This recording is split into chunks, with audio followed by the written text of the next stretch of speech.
Jacobs,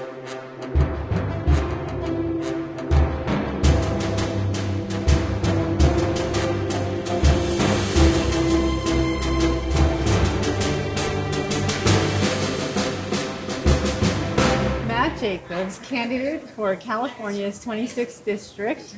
Wonderful to have you on with me on Global Perspectives on JNS. So good to be with you, Ellie. Thank you for having me. Well, Matt, I have to tell you that many of us perceive California as a tough place for a Republican like yourself to be running. So what's inspiring you to take this bold leap?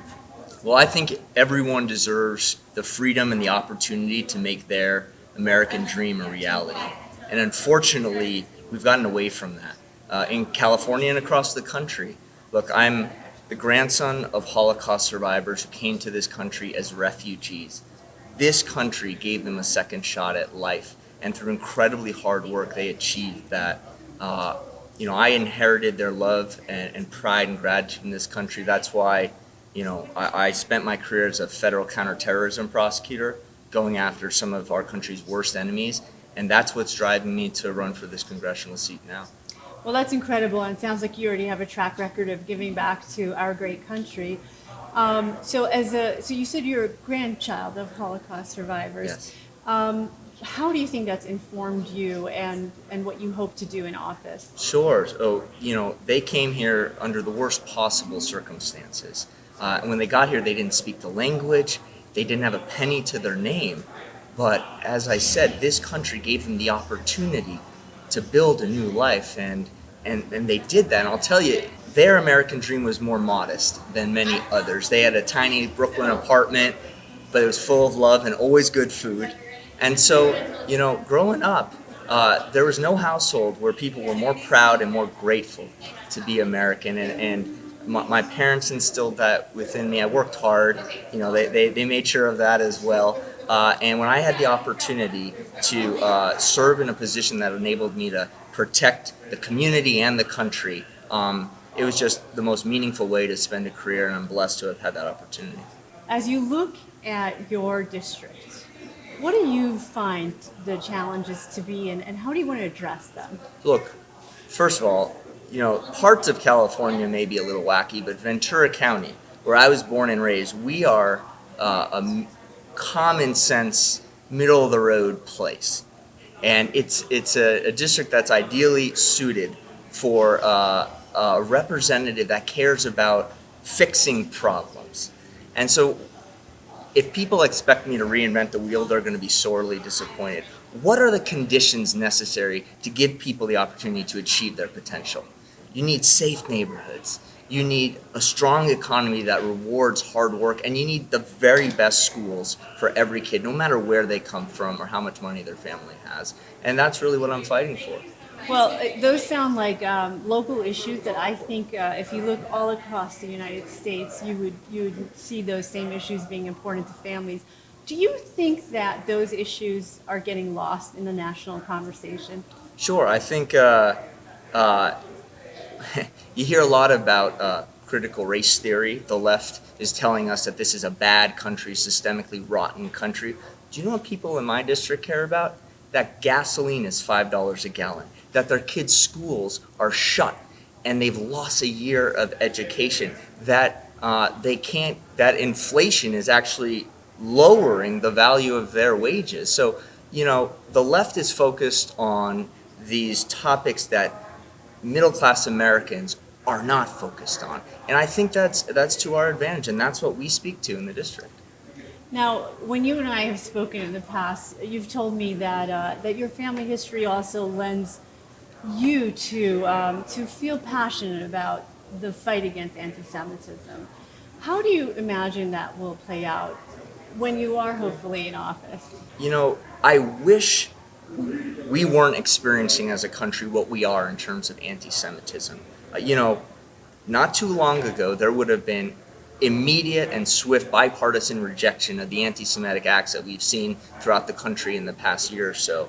But when you have, a sitting member of Congress, in Ilhan Omar, for example, comparing the United States of America to the Taliban, the Israeli Defense Forces to Hamas terrorists, and then, You only have 12 of 219 other House Democrats with the courage to condemn those absurd remarks. We've gone far afield. So when it comes to anti-Semitism, I wish the left would condemn it, and I don't care what your party affiliation is. If you stand strongly against anti-Semitism, you're a friend of mine. Well, Matt, I can tell you that we certainly need more members of Congress who have the moral clarity that you are sharing with us right now.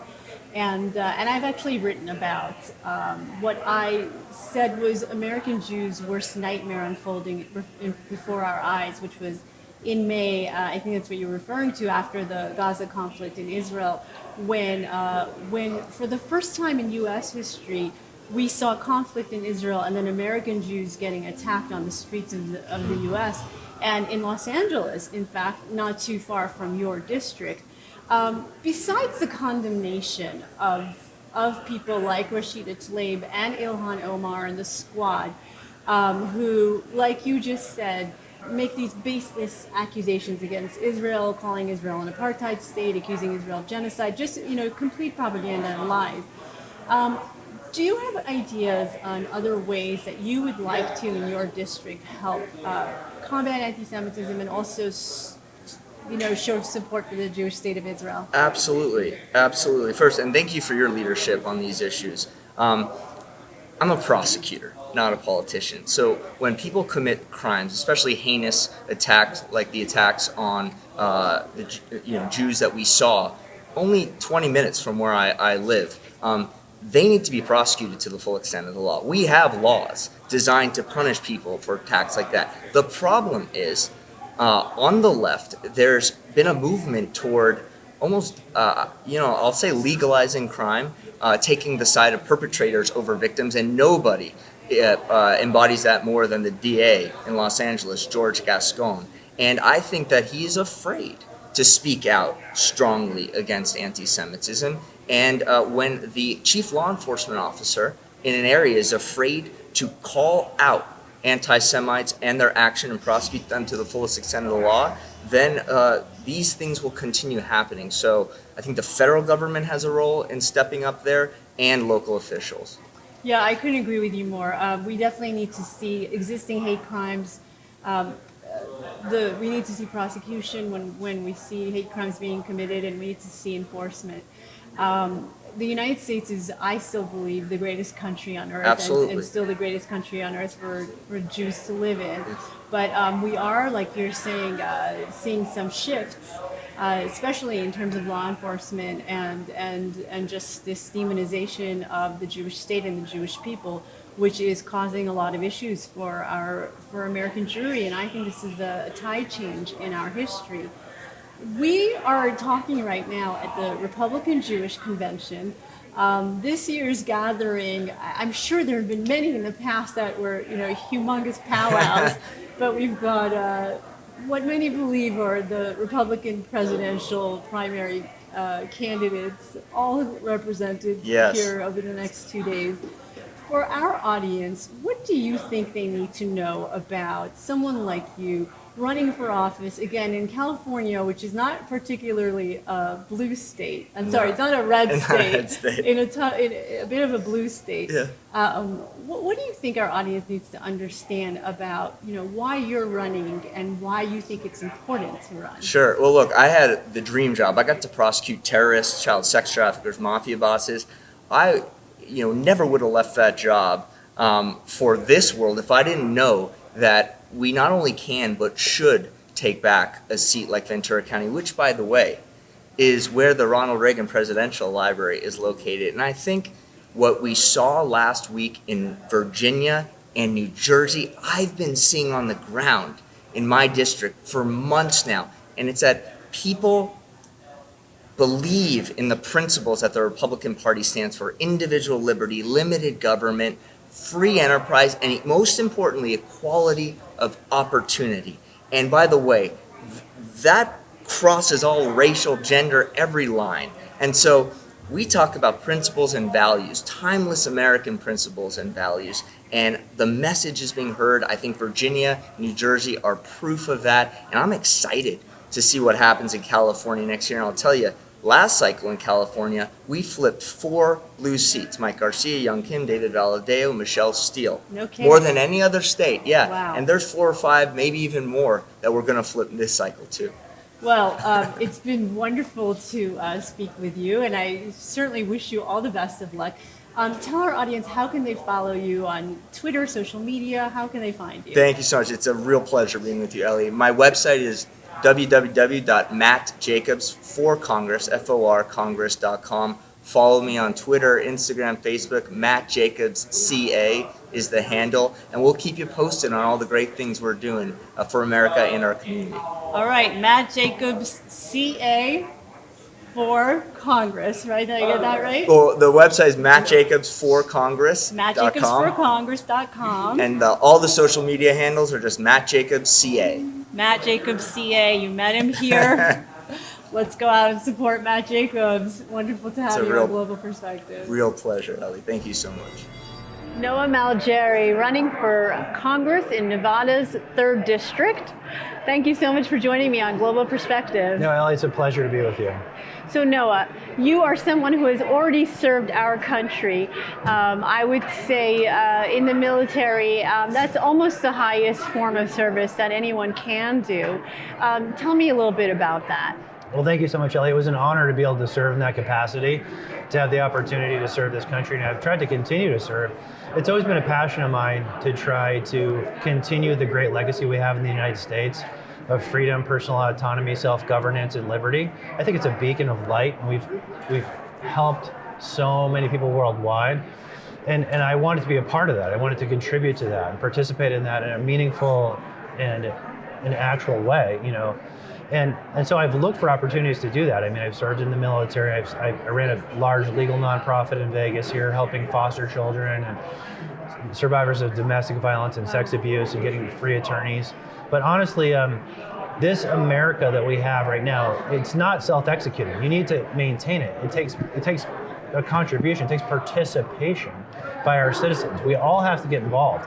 We take it for granted. It's so easy to take it for granted, and we're seduced into taking it for granted because there's forces that would like to steal our freedom away from us, but they can only do that when we lose sight of the fact that this is our sovereignty that we maintain, but we have to maintain it actively. And if we take kind of a backseat role and just kind of watch Netflix and, you know, hang out, we're going to lose it because there's actively people who want to take this away from us and steal us globally, internationally, and domestically as well. So I always look for opportunities to try to cultivate the American dream, to try to participate in it, to try to inspire people to do the same thing. And I got so worried over the last couple of years about the state of our country. I thought, I looked around and I said, we're really going to lose this country. So Noah, yeah, I wanted to ask you. Yeah. I know personally people who have run for office in my family, and I know that it takes a tremendous amount of sacrifice. It's a self-sacrifice. It's a sacrifice on the family members and friends. And so what is really motivating you to take this step? No, it's good. It's a great question, Ellie. It's my kids, right? My 2 boys who are 6 and 12. Because as I sit here today with you, I give it, regrettably, about a 50-50 chance that they'll grow up in a free country because of the state of things right now and the precipitous decline of freedom and liberty and personal autonomy that we've witnessed. And people have just gone along with it. They've been sleeping. They're asleep. And it's so frightening that people don't recognize and acknowledge we're in jeopardy, we're in peril, real peril as a free country. We're the light of this world. We have to maintain it. Patriots have to get involved. They have to get engaged at any level they can, that on a day-to-day basis. Exercise your rights. Speak up. Exercise your First Amendment rights. Exercise your Second Amendment rights. Whatever it takes. Don't be a cautionary tale. Don't be like Australia, which is pretty much gone now. Don't be like these other countries. This is the last bastion of liberty in the world. It's a beacon of light and freedom. And we need patriots to get engaged right now. This is the moment. I couldn't agree with you more. And I have to tell you, Noah, I personally am an immigrant to the United States. I came here as a child. And I've been having these conversations with other people I know who came here from countries like Venezuela and Cuba. And what all of us are feeling right now is that this great United States of America, this is the land that we came and we fled, our home countries to come to the U.S. because the United States was the land of freedom. And we all feel that we're watching freedom escape. And many Americans don't realize this because, it's never happened before in American history, but it seems to be happening now, this huge societal change that many of us have experienced in other countries. And so it is a true act of patriotism, I think, to run for office and to try to make sure that you guarantee freedom for your children, grandchildren, and for all of our children. Tell me a little bit about your time in the military. Where were you stationed and what was your experience there? Well, I was stationed overseas the whole entire time. I was in Europe and Germany. I was a plans officer, writing contingency plans for global operations. But then I got involved, 9/11 happened when I was in the military. So we had to respond to that, and we wrote plans for that, and we executed those. I was, in the first wave of regular soldiers who went into Iraq and actually Kuwait, and went across the border in 2003. And it was a real honor to be considered to be part of that mission and to be included in that. But it really opened my eyes to see what's really going on. There's so much political influence that goes on, and there's folks even in the military are exploited. They have very little power. But the reality is, people like you who are immigrants, they have been through something that keeps them vigilant. Whereas Americans have been asleep because they've been so coddled and they've been so comfortable, and it breeds complacency because it's such a comfortable life and you feel like it's always going to be this way. You take it for granted. And so when we have a little pressure and a wake-up call, whether it be in Virginia, when we saw that election, where the parents realized, people will take adult human beings, adult Americans will take a lot of abuse and they'll take a lot of exploitation. But because they're too busy, they're raising their kids, they're building their businesses, they're working at their jobs. When you come after their kids, they wake up and they get engaged. And so you think that's what happened in Virginia? Absolutely. You think that they were messing with parents, and parents kind of drew the line and said, I'm drawing the line at my children's education. You're not going to indoctrinate my kids. You're not going to tell them lies with my money that I'm paying you. I entrust my children to you for 8 hours a day, and I'm not going to allow you or permit you to fill their impressionable heads with a bunch of indoctrination and lies about, what it's trans ideology, or whether it's critical race theory or race essentialism or race reductivism, where we all are just a function of what we're born with in terms of our skin pigmentation. That's a lie, and it's anathema to what we are in America. That's exactly the opposite of what America was founded on, what the principles that enabled us to be great. It was equal opportunity for anybody, and absolutely, they're lying to our children. They're sowing the seeds of Marxism so they can reap them later. They're investing in what they're going to try to do is get a whole generation of people who are indoctrinated in this, in the media, in education, in entertainment, and in government, in the military, so that they can come in and introduce Marxism, make patriotism formally illegal under the law, which is their plan. They're already doing it. If you speak up against this Marxist ideology, you will be persecuted by our own government. Our own government. Washington, D.C. is occupied territory right now. Well, Noah, I have to say that there's been a lot of language thrown around recently in D.C. calling American citizens domestic terrorists, and these supposed intelligence assessments that the greatest terrorist threat in the United States are white supremacists and not the terrorists from the Middle East, North Africa region, which I know well.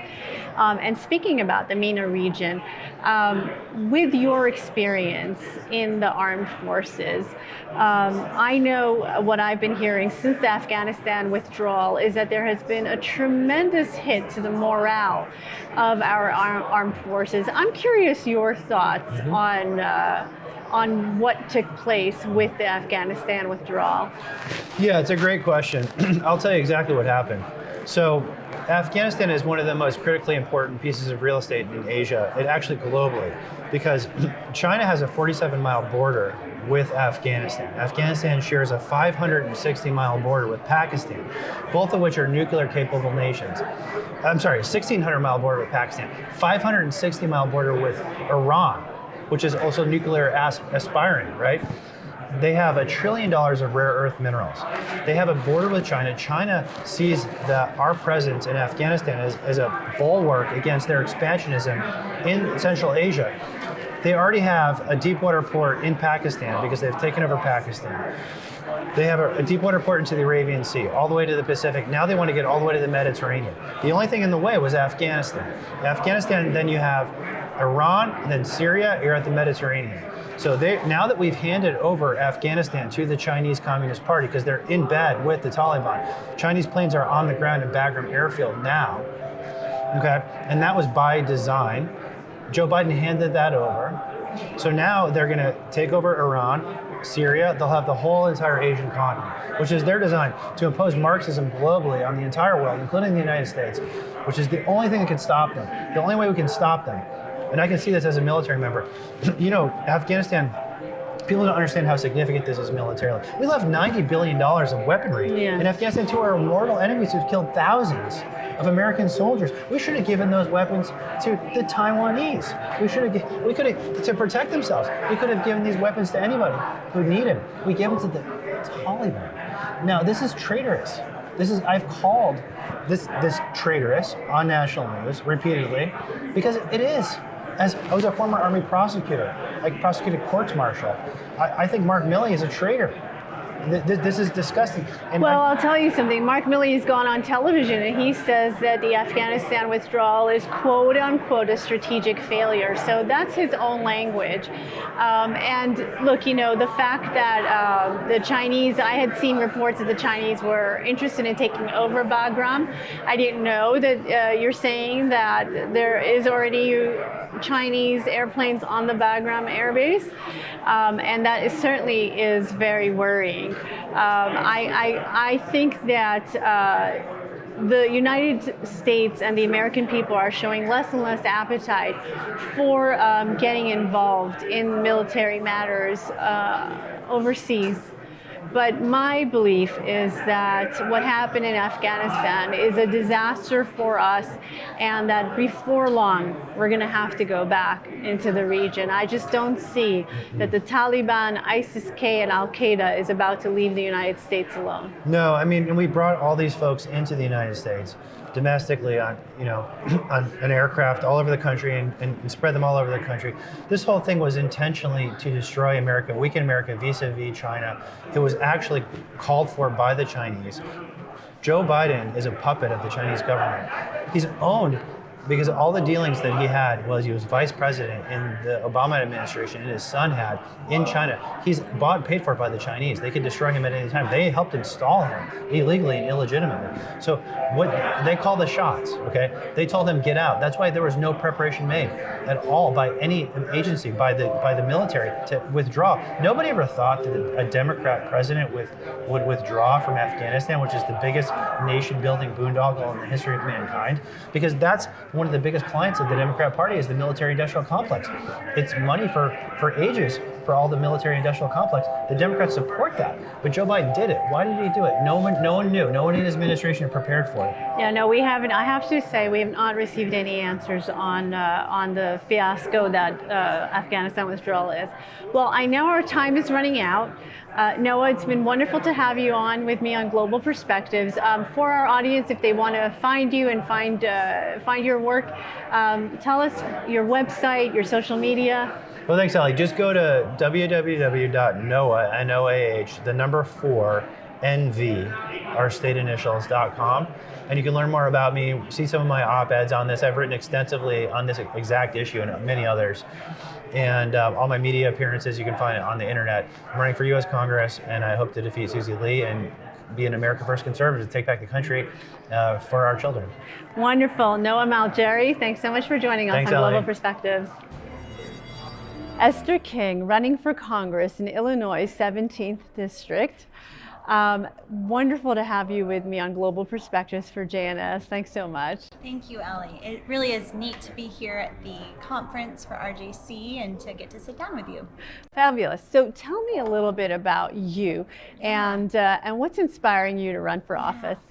Well, Ellie, to back up and start at the beginning, I'm the daughter of Christian missionary parents, and I was raised in Juarez, Mexico. And you can imagine that with parents who are oriented towards service, they'd raised me with the attitude that, Esther, if there's something wrong in the world, you got to jump in and do something about it. So that attitude has really carried me through my whole life and took me to work on human rights in Kabul, Afghanistan. So my first job out of school was to be a human rights worker working on women's rights in Afghanistan.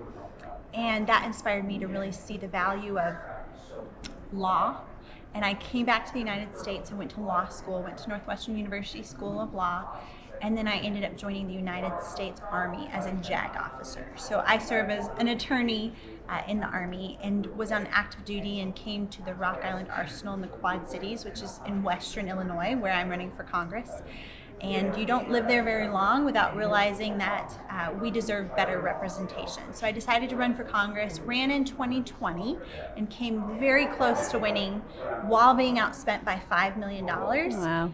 And now I'm coming into the 2022 race, and my former opponent, she is retiring. So I'm the front runner in an open seat for Congress. And this race is one of the top targeted seats in the entire country to help Republicans win. Wow, that's incredible. And I'm even more happy to be meeting you right now because I think many of our viewers would like to see people who tend to be more pro-Israel running for office. And so maybe you could tell us a little bit about that. You spent time in the Middle East, certainly seeing the Biden administration's withdrawal from Afghanistan, I'm sure must have been hard for you to watch. What is your sense of that? First of all, if we could talk about your Afghanistan experience a little bit. For sure.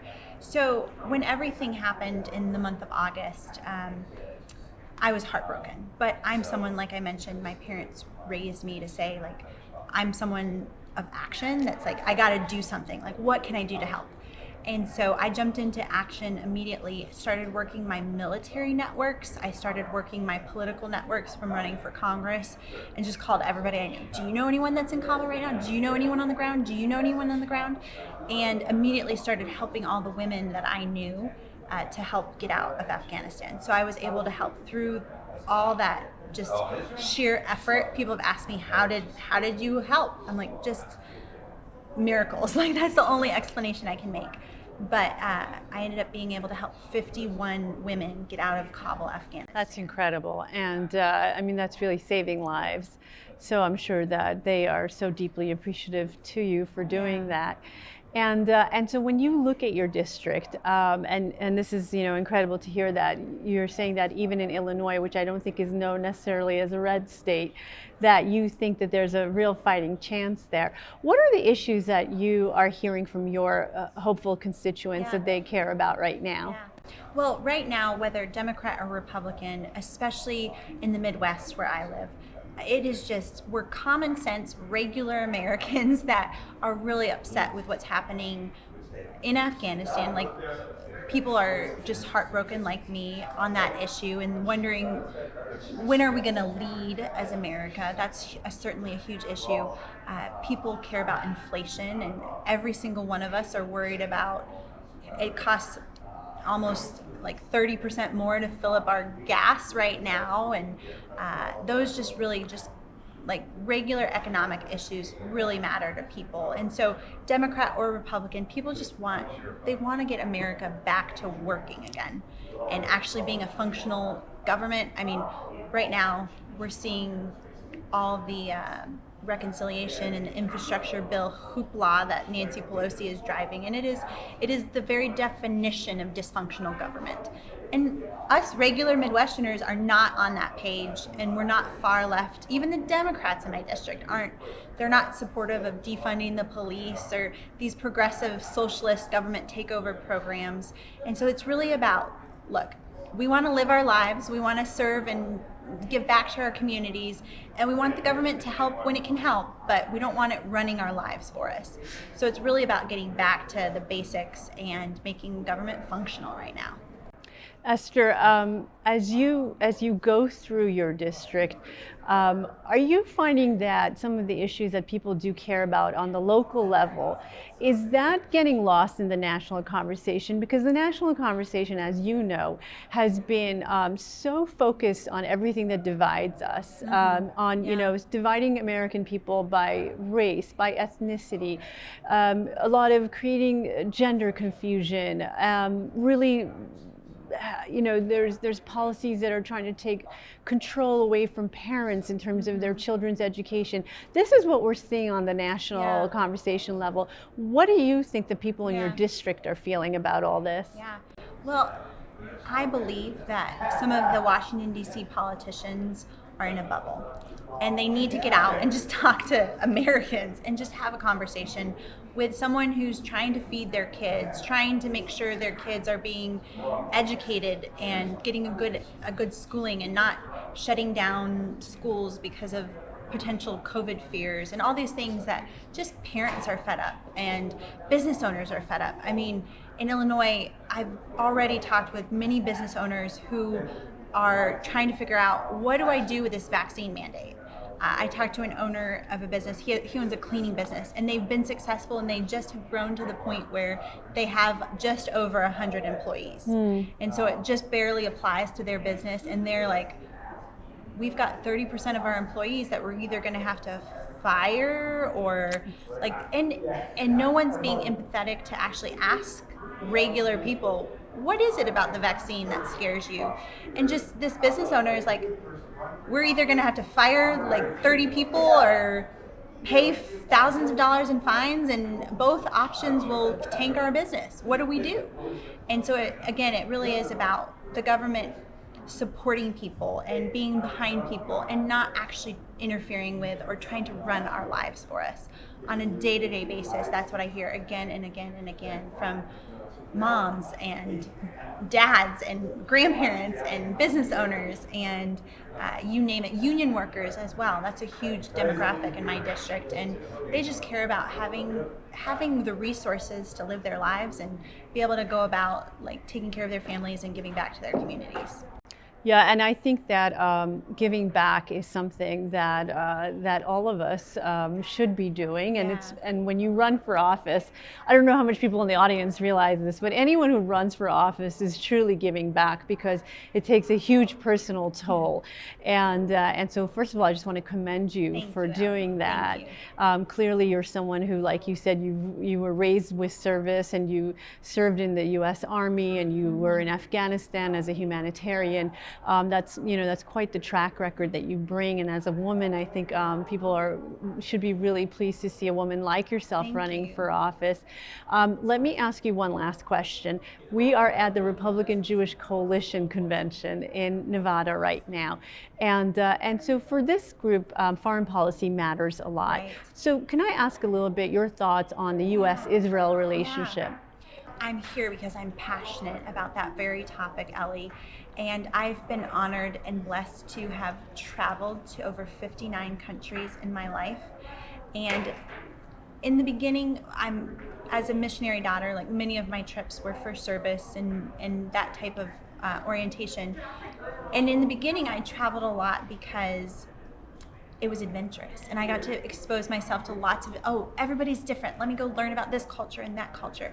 But I had a moment, actually, when I was in Haifa, Israel, and I saw this father carrying his little daughter out to his car, and he had a bag of groceries and a big loaf of bread, and trying to juggle carrying all of those items and buckling his daughter in to her car seat. In that moment, I had this thought, you know what, that father, he has the exact same concerns as any parent anywhere else in the world. And while I had been traveling all my life to see the differences between people, in that moment I shifted to really seeing how we're all the same. And so whether it's in Israel or the United States, uplifting people who care about their country, who want to do the very best, again, for their families and their communities. And that relationship between the United States and Israel, to me, is such a key uplifter of democracy and empowerment for people. And as I mentioned at the beginning, I'm a Christian, and many people that are of the Jewish faith know and understand that Christians believe very deeply in supporting Israel. And I was raised to believe that Israel is a light in a dark area of the Middle East, and there's so much good that comes from supporting our ally that we have in Israel as the United States. And one big reason I'm running is to flip an anti-Israel seat into a pro-Israel vote in the House of Representatives, because we're fighting a fight where there's so much misinformation and even anti-Semitism that's being promoted in the House of Representatives right now. And if I can be a voice of encouragement and reason in that conversation, that's what I want to be. Well, Esther, I can tell you as a Jewish American that it is devastating for us to see the changes in our own Congress, where clearly there are members of Congress that are engaging in anti-Semitism and really accusing the Jewish state of Israel of the most heinous lies. And so certainly we need people in office who will just be fair and honest about Israel and really not demonize the country. But beyond that, again, your service to our country means so much. And I just want to know for our audience, how can they find you, your website, social media? Yes, absolutely. EstherForCongress.com is our website. And to find me on social media, it's Esther for Congress. Most platforms are all spelled out, ESTHERFOR Congress.com. And on Twitter, it's Esther, the number 4 Congress.com, our Twitter handle. So. Okay, wonderful. So that was EstherForCongress.com, and on Twitter, Esther, the number 4 Congress. Esther, it was really wonderful to meet you. Thanks for joining us on Global Perspective. Cicely Davis, it is so wonderful to have you with me on Global Perspectives. Thanks so much for joining me today. Thank you for having me. I'm ecstatic to be here. Well, Cicely, you are running for office in Minnesota's 5th District for Congress. And I think that my viewers will know your district famously for the current member of Congress who sits in that seat, and that is Ilhan Omar. As you know, Ilhan Omar has a track record of engaging in not only anti-Israel language and activity, but also flat out anti-Semitic statements. Her most famous being the one where she said it's all about the Benjamins, quote unquote, when she was claiming that that Jews, I suppose, control the U.S. Congress through their money. I have to tell you that I know that many people in my audience are thrilled to see that you're running for office against her.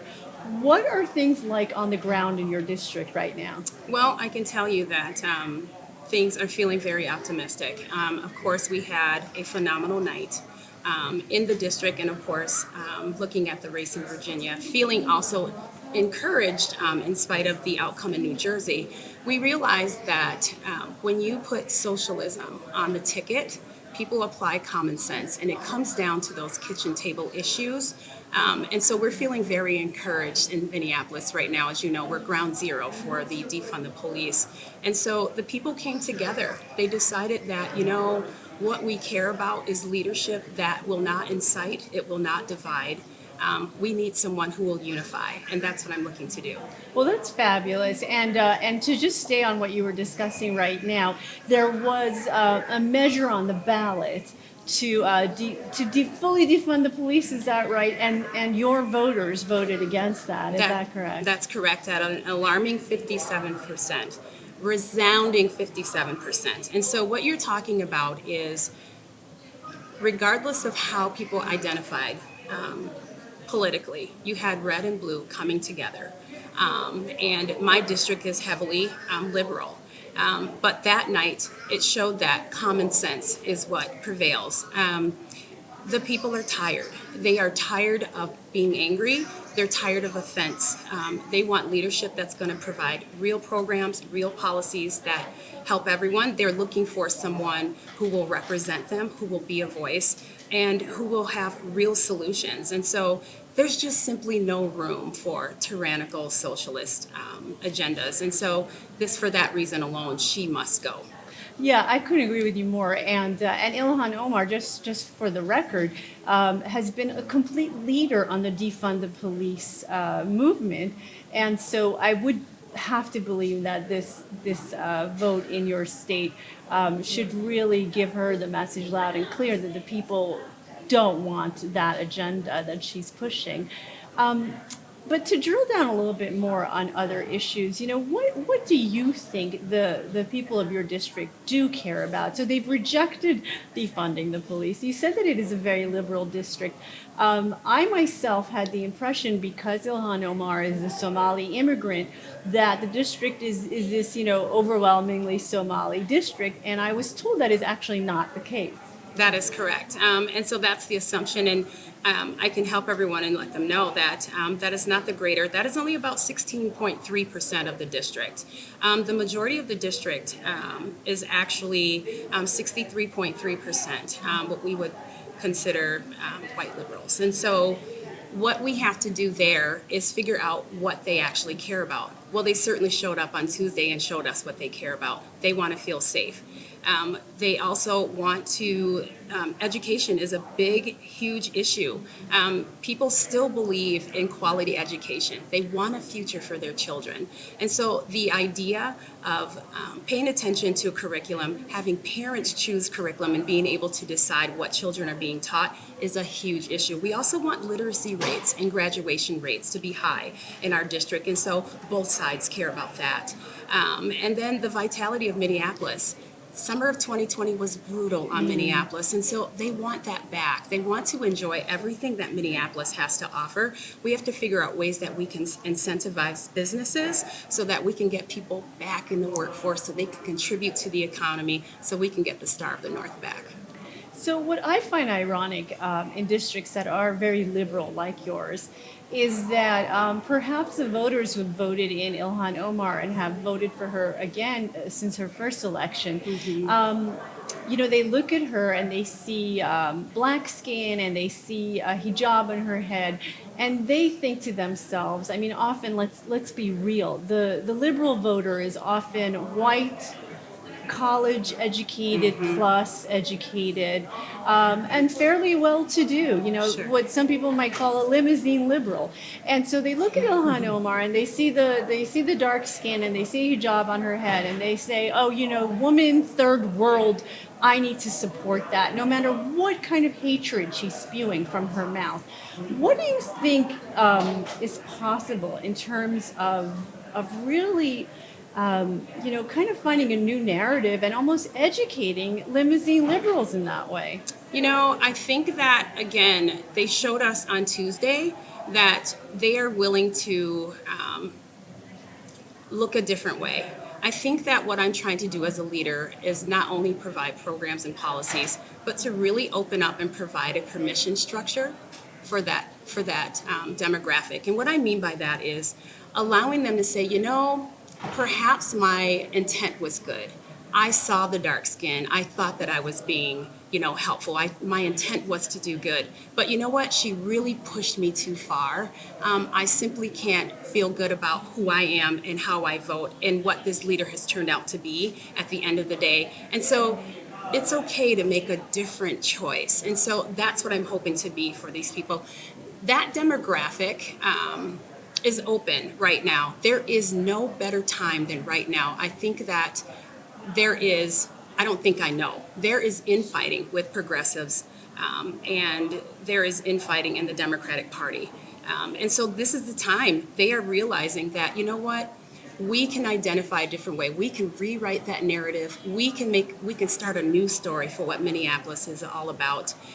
We don't have to be the city that is ground zero for defund the police. And so I am just willing to be that person that can kind of help drive those results and be that soft person to land on. Well, let's talk about you a little bit. Yeah. I know because I have members of the family who've run for office, and I know what a tremendous sacrifice it is on the individual, on their family, and everybody around them who loves them. What is inspiring you to run for office? You know, I just always believed in great leadership. You're only as good as your leadership. And, you know, I just believe that when you get people down to their common sense, when you get them down to their core value beliefs, as Americans, we believe in certain things. We want to feel safe. We want the best for our children. We want to leave a legacy. We need to really appreciate that America offers something that no one else does on the globe. And I think we have those core issues. Maybe on the sides, you know, we have some fundamental differences. So when we start veering off to the sides and we start veering off a little bit too much, I like to be that person to maybe come back and be that collaborator, that person that kind of maybe gives that interlocking like a Lego and bring people back. And so leadership is really important to me. Being a voice for people and being that catalyst of change is really, really important. And I think that in that we can really define a city. And we define a city, we define a state, and altogether we define America. Well, I think that's a beautiful message. How can our audience find you? Tell me your website, your social media handles. Yes. Yeah, so they can support me, and that would be great. She's out raising me here, so we could use as much support as we possibly can. There's no time. It is CicelyDavis.com. I spell it with a C, CicelyDavis.com. On Twitter and Instagram, it's CicelyDavisMN, CicelyDavis.com. And Cicely is Cicely. Correct. Davis. So that was CicelyDavis.com. Yes. And Cicely Davis on social media. Cicely, thank you so much for joining me on Global Perspectives. Pleasure. Thank you so much. Ecstatic to be here. Jaimy Blanco, running for U.S. House of Representatives in Texas's 29th District. Welcome to Global Perspectives. Thank you for having me. So, Jaimy, tell us a little bit about the demographics of your district and what is it like there? Sure, my district is actually 77% Hispanic. We have a median income of $45,000 per year average. Well, because of the redistricting, a lot has changed, and we are actually studying the map. Texas had 2 new seats that were added, which was we had 36, now we have 38. So I did lose half of my district to Dan Crenshaw. And so now we are restudying everything according to the actual precincts. All right, and so does it look good for you? It does. It's a lot better. The fact that that seat was cut out 26 years ago, it used to be Gene Green who was on that seat. He retired the last 2018, and it was Democrat. And it was actually carved out for a Hispanic. So when he retired, there was a woman who he put up. Her name is Sylvia Garcia. And so she actually won the primary, and she became, and so this is her second term there. So I want her not to get comfortable. And that's why I'm rerunning for that same seat again. Good for you. And I know your family is of Hispanic heritage as Yes. well. What do you think your voters are looking for and that they're not getting in their current elected officials? Well, I honestly think that the Hispanics have been indoctrinated and lied to. They always associate the word democracy, okay, with Democrat, okay, and they think that's freedom, okay. I used to be with the Republican Party of Texas Hispanic Division. We actually went to tour all of the state of Texas, the major cities, San Antonio, Dallas, and we had a tour called DMET Tour. The DMET Tour was, so that it means tell me. So we went to go do a case study and ask the Hispanics, why do you vote Democrat? They said, what is the first thing you think of when you hear the word Republican? And these are the things that they have said to us. When we hear Republican, we hear a party for the rich, okay? We hear the word, they don't care about us, okay? And I said to them, I'm sorry, but you've been lied to. I said, because you believe in pro-life, you believe in the family, you believe in working hard. I'm like, we support all that. I said, the only difference is the way they have said it to you is that we want you to have more freedom, less government on you. We want you to be successful, open businesses. I said, and that's why we have a party of prosperity. not for the rich, because we want you all to rise up together with us. Well, I think that is an incredible message, and certainly the Republican Party could use faces and voices like yours to do this outreach to the Hispanic community because, like you said, I think the Republican Party has changed dramatically over the years, and it should be a very comfortable home for members of the Hispanic American community. One of the conversations I've been having here at the RJC convention is that the Republican Party has really become the party of the working class people, while we see the Democrat Party become more and more the party of highly educated, white, uber liberals. Are you feeling that, and do you think the people in your district are understanding those changes? Well, I think our district is now seeing what's happening because of what we're coming against. And this could be a big wake-up call, okay? And this could be, like you saw the elections that just happened, it was shocking because they are seeing that, hey, we are going to the wrong party because look at what they're doing. They don't really have what, their actions and words are not meeting to what they're doing, especially a lot of these people came illegally the right way, and now they're just letting everyone in. There's no security for the border. And, I think they are waking up, and that's why it's a good time for us to go in there and take on this movement that was started.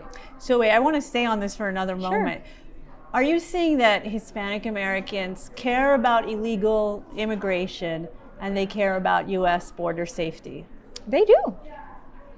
They do, because they came here the right way, and they don't understand how in the world that could be going on. I just came from the border. I was there with 15 candidates. What we did is we all held hands. That was in the middle, and we even crossed to Mexico. We basically went in the middle of the night. We saw so many immigrants coming. I have footage that I could give to you, okay, where they're just walking through. No one's stopping them. Once the patrol, which is the Border Patrol, he's just directing them where to go. They have ambulance waiting for them and buses. Wow. Raw footage. We were there in the middle of the night. I was there for 45 minutes and I saw 60 people within 45 minutes. Just, it is astonishing. It sounds astonishing, and I can tell you, as a legal immigrant to the United States myself, I certainly understand that, my family, we came here and we're so blessed and fortunate to grow up in the United States, and we came as refugees from Iran. And I certainly understand that other immigrant groups feel the same way, that we came here legally, we went through the process step by step. It took many years, but we did it the right way, and we want to see this country stay safe and secure, and I also think that we're concerned about the direction that the country is moving to. I can say that I've had conversations with many of my immigrant friends to the United States, and we feel that we fled our home countries and we came to America, the land of the free, and we feel that America is changing underneath our feet, and we're not sure that average Americans can understand that because they've never been through it, and we have. Are you resonating with this at all? Is this something that you find people in your district are feeling and talking about? Yes, this is something. And when I go and I campaign, one of my closing statements is to get people moving, to get people in action, is the United States is the beacon of light. And if our light goes out, there will be gloom throughout the world because they look at us. And that's why they're triggering us. That's why they have their eye on the United States, because it is the liberty, the freedom that we represent. And once they take that away, which that's what they want, that's why we all have to get into action. That's the only way they can get the rest of the world to submit. Well, Jaimy Blanco, it's really been a pleasure. I will wish you the best of luck. Thank you. Before we go, please tell our audience, if they want to look you up, what is your website and your social media handles? Sure, my website is JaimyBlancoForCongress.com, and that's JaimyBlanco for Congress.com. And everything that I have social media, it's at Jaimy Blanco, same way. Okay, wonderful. Jaimy Blanco, thanks for joining us. Thank you for having me.